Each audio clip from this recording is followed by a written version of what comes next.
Hi dears, welcome back to my repair24h.com। Dears, आज का जो टॉपिक्स है कि एक सेमी ऑटोमेटिक वॉशिंग मशीन के अंदर वॉशिंग मशीन के टब का पानी ड्रेन होता ही नहीं है। क्या रीजन हो सकता है,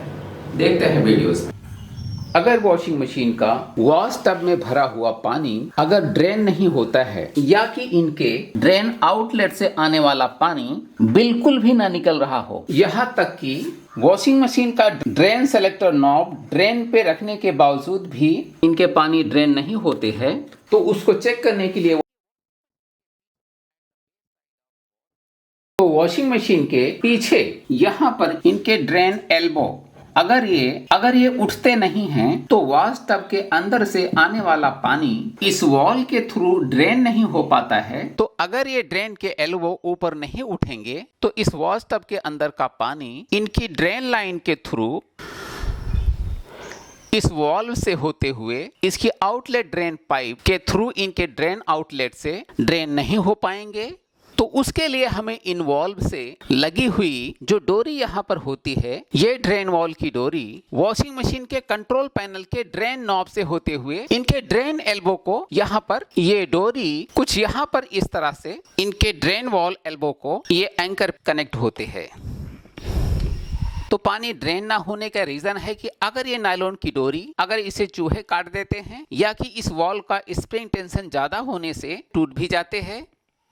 अगर ये टूट गए हैं तो इनको जोड़ दें, और अगर इन्हें चूहे ने काटकर छोटा कर दिया है तो इस डोरी को जो इस एल्बो से लेकर के और ड्रेन नॉब तक जाते हैं उनको रिप्लेस कर दें, तो भी ड्रेन की प्रॉब्लम सॉल्व हो जाएगी। डियर्स, एक चीज हमेशा ध्यान देना, अगर आपने वॉशिंग मशीन टब के अंदर धागे छोड़ने वाले कपड़ों को धुला है, वे धागे वे लिंक्स ज्यादा होने के कारण ड्रेन कॉक के अंदर जाके इकट्ठा हो जाते हैं। ड्रेन कॉक को खोलें और ड्रेन रबर को क्लीन करके रीफिटिंग कर दें, ओके हो जाएगा। और या कि अगर ये ड्रेन वॉल्व के अंदर इनको अगर खोल कर देखा जाए, कुछ मोल्डिंग लॉक टाइप के होते हैं तो कुछ इस तरह के थ्रेड टाइप के होते हैं। इनको एंटी क्लॉकवाइज ऐसा रोटेट करके इनको इस तरह से खोल करके इनके ड्रेन एल्बो कुछ इस तरह से होते हैं। जैसे कि आप देख सकते हैं, ये रबर ड्रेन कॉक के अंदर लगी हुई स्प्रिंग के टेंशन से ये कुछ अंदर बाहर इस तरह से होते हैं। ये एल्बो इस रबर एल्बो के अंदर से लगी हुई नायलॉन की साफ्ट के अंदर ये फंसे हुए एंकर पिन से लगी हुई डोरी जब ड्रेन नॉब इनको ऊपर उठाते हैं तो इनके रबर कॉक कुछ ऊपर को उठ जाते हैं, और जैसे ही इनकी डोरी ढीली होती है रबर बुश नीचे आकर के ड्रेन वॉल के अंदर के पानी को बंद कर देते हैं और वॉश टब के अंदर भरा हुआ पानी यहाँ से ड्रेन नहीं हो पाता है, तो ये पानी कंट्रोल हो जाते हैं।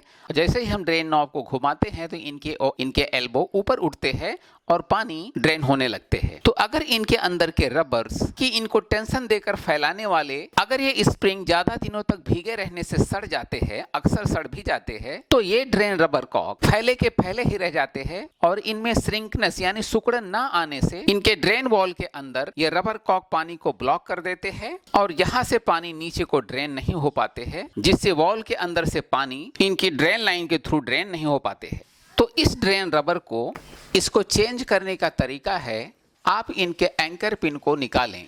और इनको इस तरह से बाहर आने दें। इनको इस तरह से बाहर निकाल करके स्प्रिंग को इनके अंदर से इनको खींच करके बाहर निकालें और इनके नायलॉन प्लास्टिक स्पैंडल को खींच करके इन रबर के अंदर यहाँ पर फंसे हुए इनकी मोल्डिंग को थोड़ा ताकत लगा करके इस तरह से बाहर निकाल लें।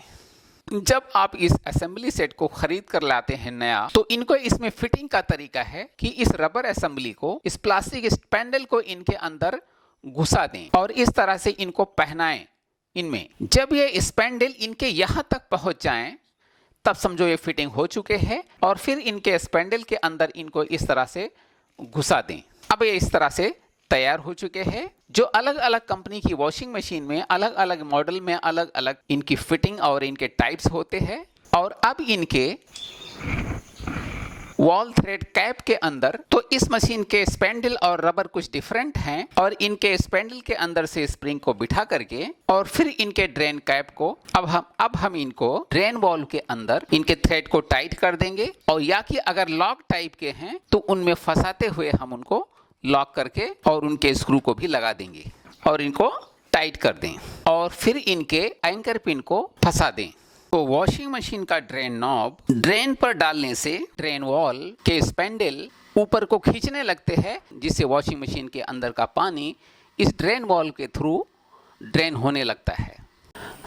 और दोस्तों, वॉशिंग मशीन के अंदर ड्रेन नॉब के कुछ प्रॉब्लम ऐसे भी होते रहते हैं। एक फॉल्ट का एक्सप्लेनेशन बाकी है। उसके पहले हम आपको एक इंफॉर्मेशन देना चाहते हैं कि हम इंडिया की कई सारी सिटीज में इलेक्ट्रॉनिक्स होम अप्लायंसेस की रिपेयर सर्विस प्रोवाइड करता हूं। उसके लिए हमारे इस वीडियो के डिस्क्रिप्शन में देखें कि क्या हमारी सर्विसेज आपकी सिटीज में अवेलेबल हैं। अगर अवेलेबल हैं तो हमारे इस 9833337777 कॉन्टैक्ट नंबर पे डायल करके आप हमारे well qualified repair service engineer को आप अपने डोर स्टेप पर बुला सकते हैं और आपकी वॉशिंग मशीन में ही नहीं, आपके घर के सारे बड़े होम अप्लायंसेस जैसे AC, fridge, washing machine, dishwasher, TV, audio etceteras भी रिपेयर करके जाएंगे। और दोस्तों, वॉशिंग मशीन के अंदर ड्रेन नॉब के कुछ प्रॉब्लम ऐसे भी होते रहते हैं कि जब हम इनको ड्रेन पे खिसकाते हैं तो यहाँ पे रुकते नहीं हैं, ये नॉब वापस रिटर्न हो जाते हैं। इसका रीजन है कि आप इस कंट्रोल पैनल को खोलें और इनके ड्रेन नॉब से लगी हुई इस ड्रेन नॉब स्पेंडल को ध्यान से देखें कि जब हम इनके नॉब को ड्रेन पे डालते हैं, ये खिसक कर ड्रेन की स्पेंडल के किसी एक साइड में, अगर ये मशीन दूसरे मॉडल की है तो वहां पर एक इस तरह की एक क्लिप लगी होती है जो कुछ स्पेंडल के किनारे इस तरह से फंसे होते हैं। अगर ये किसी रीजन से नीचे गिर गए हैं, इनकी प्लास्टिक मोल्डिंग टूट गई है या कि ये क्लिप्स रस्ट होकर के टूट गए हैं, तो आप इन क्लिप्स को यहाँ पर दूसरा रिप्लेस कर दें। तो ये स्पेंडल को हम ड्रेन पे डालने के बाद में यहाँ पर स्टॉप लेने लगते हैं, तो वॉशिंग मशीन के ड्रेन वॉल के स्पेंडल ऊपर को खींचने लगते हैं, जिससे वॉशिंग मशीन के अंदर का पानी इस ड्रेन वॉल के थ्रू ड्रेन होने लगता है। अगर आप वीडियो देखने वालों में से electronics home appliances repair service से क्वालिफाई होना चाहते हैं, काम सीखना चाहते हैं, रिपेयर सीखना चाहते हैं, तो आप हमारे इस रिपेयर 24H यूट्यूब चैनल को सब्सक्राइब करके और नोटिफिकेशन बेल आइकॉन को एक्टिवेट करना ना भूलें। और वीडियो को लाइक करने की एक रिक्वेस्ट है आपसे, प्लीज आप हमें इजाजत दीजिएगा। एक गुड गाइडेंस वीडियो के साथ में हम आपको वापस मिलना चाहेंगे नेक्स्ट वीडियो में। तब तक के लिए हैव अ नाइस मोमेंट।